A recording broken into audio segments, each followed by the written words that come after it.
Marshall Goldman is here. His new book is Lost Opportunity, Why Economic Reforms in Russia Have Not Worked. He is a professor at the Russian Research Center at Harvard University. He's also the Catherine W. Davis Professor of Economics at Wellesley College, and makes frequent appearances on this and other television programs to talk about what is going on in Russia. And I am pleased to have him here now as we look at the Yeltsin government and how long it's going to be in power and why economic reforms, in fact, seem to have failed and what decisions were made by Gorbachev and Yeltsin that led them to where they are now. Welcome. What did Gorbachev do right and wrong with respect to initiating economic reform? Well, what he did, most of what he did was wrong, because initially he began when there was a honeymoon with emphasis on machine tools. You know, go build bigger and better machine tools, and you had this fetish with machine tools, and you began to worry, what in the world is he doing? It seemed like machine tools to him were what sex was to us, and the larger the machine tools were, the more satisfying it seemed to be to him, and he kept emphasizing this. 1987, he finally decided he had to move towards private activity, private business, but he didn't move far enough. So on the whole, I must say, I don't rate Gorbachev as a great economic reformer, but he did see you had to move gradually, and it was, you know, kicking and struggling, but he moved in that direction, and I give him credit for that. Then comes Yeltsin. Well, Yeltsin, again, didn't know what to do, so again he turns to his economists, and he brought in this man, Yegor Gaidar, and I talk about it in the book. Gaidar was a very young guy, a very bright guy, but he was only 35 years of age, and he'd had no administrative experience. But that seems to be your criticism of Gaidar, is that he was too brash and that he believed that shock therapy, which had seemed to work in Poland, was the right thing, that they had to really come in and dramatically change the system, and you seem to be taking more of a conservative stance on that Gaidar was not the right man for the job because he wanted to do too much too fast. In this case, yes, that's the nub, really the heart, the core of the argument in the book. And the reason for that is that they looked at Poland. Poland was a communist country. Shock therapy worked very well, and some of the Western advisors had been involved, helped it, and were advising Gaidar in Russia. And if it worked in Poland, my God, it's going to work in Russia. What they didn't appreciate is that, first of all, Russia is not Poland. Unfortunately, many economists say you've seen one country, one economy, you've seen them all. But Poland had never allowed collectivization of 80% of the collective farms, and that was a critical difference. In Russia, it was 100%. Plus, Poland had Western institutions before. Western institutions, and they only had communism for 40 years. Russia had it for 70 years, and it was much easier to undo. And there was consensus in Poland. The consensus is, stop looking east, let's look west. We want to go be part of Europe, and we're tired of the Russians and communism. There was never that consensus. Even now in Russia, one of the biggest problems is you still have this centuries-old fight between the Slavophiles and the Westernizers, Solzhenitsyn and Sakharov. And you know, everybody talks about the bell-shaped curve, the normal distribution. In Russia, you've got a bimodal distribution. The Easternizers, the Slavophiles over here, and the Westernizers over here. And that's one of the reasons they can't make up their mind. Do they want Western help or not? And they don't want to move ahead with reform or not. Some say definitely yes, and so that's why they just passed, you know, this crazy thing, this AIDS requirement that I you were telling me before we started. Just tell me about that. Well, they're worried, and the xenophobia is now gaining hold, and they're worried about Western impact, and AIDS is coming into the country. So how do you solve the AIDS problem? One of the things you do is you say any foreigner coming into the country, as a tourist or as a businessman or a woman, has to have an AIDS test. Now, you don't want an AIDS test in Russia because they don't have disposable needles. And now they may ultimately change it to say you can have registration from your local health authority. But what has happened, the bill has passed 3 readings of the lower house, the Duma. It has to have another reading in the upper house, and then it has to be approved by Yeltsin. Yeltsin will probably veto it, but the strength of the vote in the lower house was about 400 to 3. 3 times that's happened, and it means that that's probably going to pass, and that's a reflection of this ambiguity. Having said all the things you just said about the AIDS test and also, you know, about this basic split, Zhirinovsky, you take him seriously? I don't as a power person, not in terms of his ideas. I don't take him as seriously as I used to, because he's done some things that have alienated many people. But of course, you know, Hitler was a bit of a clown too. Yeah. But what I do take seriously is what he represents. He represents frustration, alienation from the system, anger. If you take the far right, which is Zhirinovsky, and you add to that the communists, which is a man by the name of Zyuganov, and you put them together, a red-brown coalition, they have over 40% of the votes, and and you know, again, many Americans didn't appreciate it, but there was a vote of no confidence about 2 or 3 weeks ago. They needed 226 votes to have no confidence. They got 190. Only, but more important than that, no confidence on the Yeltsin regime. On the Yeltsin regime, but only 50 voted for Yeltsin. And how much of that had to do was fueled by the concerns over his alcoholism? A lot of it had to do. I mean, he's got a bad liver problem. You know, he was drunk in Germany when he couldn't get off the plane in Ireland. He couldn't get off the plane in Ireland. The plane circled for an hour, hoping that he would sober up. And even when he was in this country, there were signs that he had had too much to drink. And this was a part of the issue in the debate. But also the debate about the no confidence also reflected the collapse of the ruble, and it's the economics again that I'm interested in. The ruble lost 25% of its value in one day. It regained some, but it's now beginning to deteriorate again. The mistake, you believe, is that they tried to do too much in terms of economic change, and especially in terms of prices. They didn't have the institutions in place, you see. What do I mean by institutions? For 70 years, the Soviet leadership had done everything they could to destroy all remnants of private activity, lawyers, commercial codes, small shops, wholesaling. And they built these gigantic firms. They called them gigantomania, 125,000 workers. That's not going to function in a market environment when you let prices rise. What they should have done is privatize the farms immediately to make it equal to what was already existing in Poland or began to happen in China. Create private shops, let anybody who wants to go into private business, and then you can get some elasticity, some response to higher prices. As it was, the monopolists were in these state enterprises cracked down and rates just simply let the prices go up and production came back. And the worst thing about it, in this environment where people were making large fortunes, you've got a new malignancy, and that's the mafia. Do they control how much of the economy? 70 to 80% of the economy. 70 to 80% is controlled by organized crime. Organized crime. Oh, that means they collect 10 to 20%, or they're owners.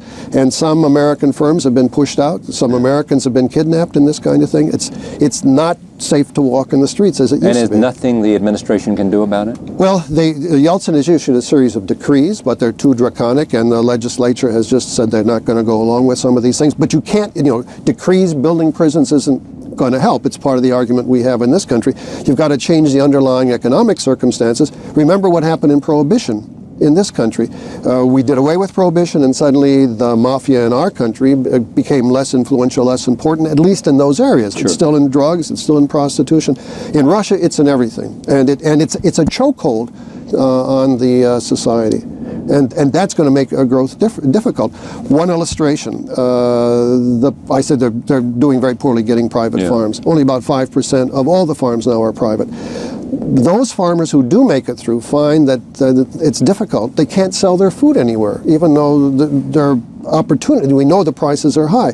Why can't they? Because say you've not paid, we don't want you in, you're going to increase competition, we don't want that. And so they torch the trucks. Second time you come back, they shoot you.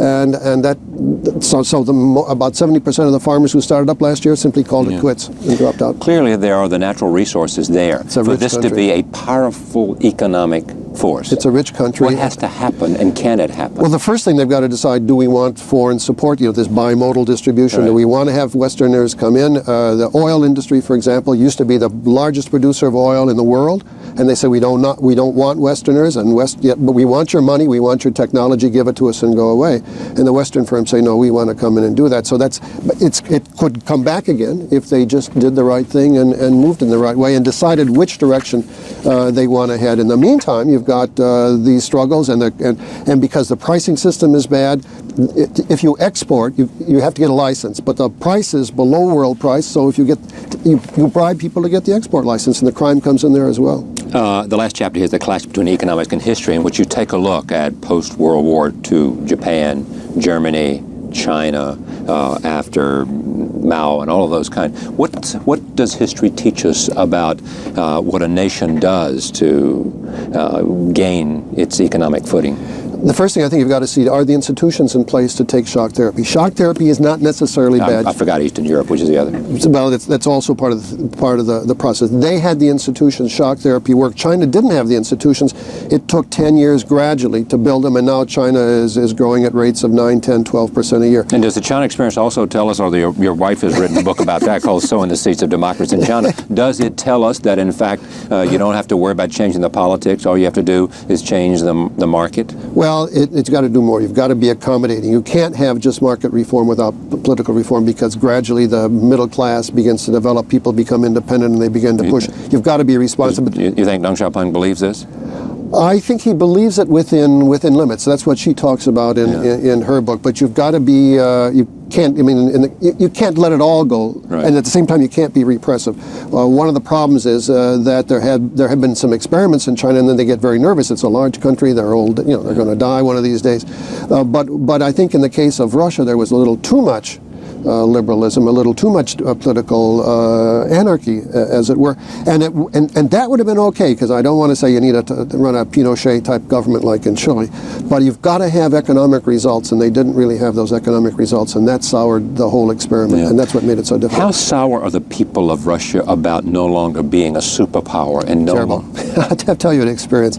I was giving a lecture to a group of generals who came up to the Kennedy School of Government at Harvard. I saw that. I wouldn't want to come up there. Well, you should have. It was an experience. Here were these people, and I was giving them a lecture about the reforms, complaining about the reforms, I'd given them a lecture, similar group of generals the year before. It was a very good lecture. We had a lot of fun. This year, it was like touching raw skin, and I talked about the book. I said, you know, you should really look to China, because the Chinese have done this well. They've moved gradually. They began with agriculture, and they created the institutions.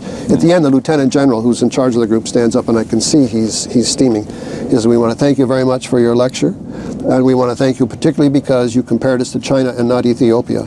I mean, you know, and from then on, he's saying, you know, we were the first ones in space. We were the world's largest military power. We had the world's second largest economy, and we were producing more oil than you were, and we were doing all these things. It's very sensitive, and they're very angry, and it's something that you've got to worry about, and we have to be sensitive to that too. Yeah, you talk about lost opportunity in this book. I mean, that's the title of this book. In the biggest sense of the word, what was the loss? I mean, the lost opportunity seems to me to be much larger than the choice of economic reform. I mean, it seems to be even more of a lost opportunity here, because what you saw happening was one of the great changes in history, and certainly in the 20th century, taking place. And how do you somehow, I mean, Gorbachev lost. You know, Yeltsin's I was going to class in that era, and I'd come almost each morning. I'd say to my students, "Pinch yourself, because this is historic, and you want to remember that it took place." But after a while, you couldn't keep saying that, because so much history was changing. There was something historic happening virtually every week. The lost opportunity was that now the reforms, as they are, I think, are grotesque, are malignant, are cancerous, and it's going to prevent, I think, a healthy growth in the future. And for many people in Russia, market reforms are pernicious, are negative, and have brought them great problems. And I think that was a tragedy. And it seemed to me that the attitude of the Bush administration and the Clinton administration hasn't necessarily made that much of a dramatic change. The attitude of the Bush administration simply was, you know, let it happen. Yeah. I mean, the U.S. did not stand there knowing what to do. In a sense, it was happening of its own momentum, and we didn't get in the way, but we stayed out of acting as a catalyst. And President Bush embraced, when he finally did decide to do something, he embraced Gorbachev too much, not recognizing the country was in the process of dissolving. And President Clinton initially embraced Yeltsin in the same way, not recognizing that there are all these other forces. I can understand that. I must say, I was in a group that went up, and I talk about this too, went up to meet with, in the book, I went up to meet with President Bush very early on in his administration, and I said, I'd just come back from Moscow, and I said, he took me into the Central Committee, and unprecedented experience for me, and they said, we want to move forward, we need your help. Would you convey that message to whomever wins the election, when Bush ultimately ran and won, you know, after the Reagan two terms. But Bush held back. He procrastinated for 9 months while he worked out, we want to see where we are. And the Russians couldn't understand that. They also want to say he was different from Reagan and all that. That's right, but they couldn't understand that, because this is Reagan's policy. Reagan was the man of the evil empire seeing Russia, and how could Bush hold back? And that also was a But that's my point. Did the United States miss an opportunity, regardless of who was president, Democrat, Republican, Bush, Clinton, miss an opportunity? And if we did, what is it that we missed? What could we have done? How could we have, in a sense, said, this is an extraordinary thing happening here. This is what we can do to bring you, because it's in all of our interests, a lot less military spending on our part, all these other things. The Cold War was very expensive, even though it worked. Well, we could have done more, but remember you had my friend Marvin Kalb on the program, and the Nixon memo. One of my complaints with the Nixon memo is that suggests that it was ours to win or lose. And we could have done more, but ultimately it was for the Russians to decide which way to go. We could have given them advice. We did give them advice after a while. We gave them more technical advice. If anything, we probably gave them too much advice, saying go this way, so that they really never knew. But it creates the image that if we'd only done things better, they would have succeeded. And and that's not true. It's not true. It's not. We could have helped, but we could they have done anything, or is this simply too many forces? Too much. 70 There was years. no one individual, no one piece of advice that could have made it all happen so that it would turn out perfectly. Even if you'd followed my advice in the book, there still would have been problems, because for 70 years they did everything they could to make sure that the country would never revert to capitalism, and so they built these things that simply weren't going to work. They had they've not had prolonged experience with democracy. They've not had much experience with private property for the bulk of the people, and that's also a real curse. And it's going to take a lot. See, we're the MTV generation. Instant gratification. If we can't solve it, shock therapy. If you can't solve it in a few months, you're a failure. I think we have to understand it took them 70 years to build up to this. It's going to take them at least 2 or 3 decades to undo it. Is it inevitable that Russia will once again be a great power? I think sooner or later it's going to be. It's too rich, the people are too talented, and there is this desire to do something, to have an impact on the world. I think the danger is that they're going to try to be a world power before they're really ready for it.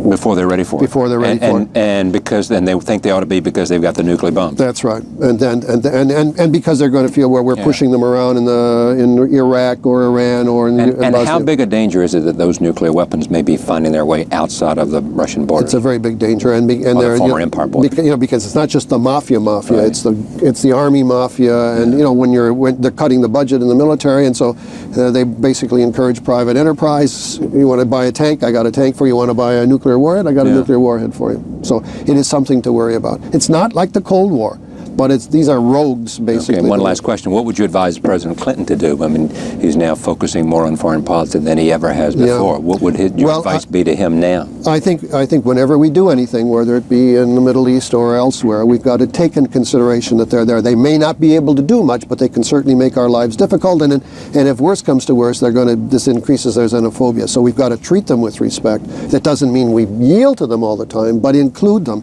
talk to them. They want to be nourished this way. And I think we've also got to continue to urge them to move in the right direction in terms of technical help and investment. Lost opportunity: why economic reforms in Russia have not worked. Marshall Goldman, professor at Harvard and at Wellesley. Thank you very much. Thank you, Charlie. We'll be right back. Stay with us.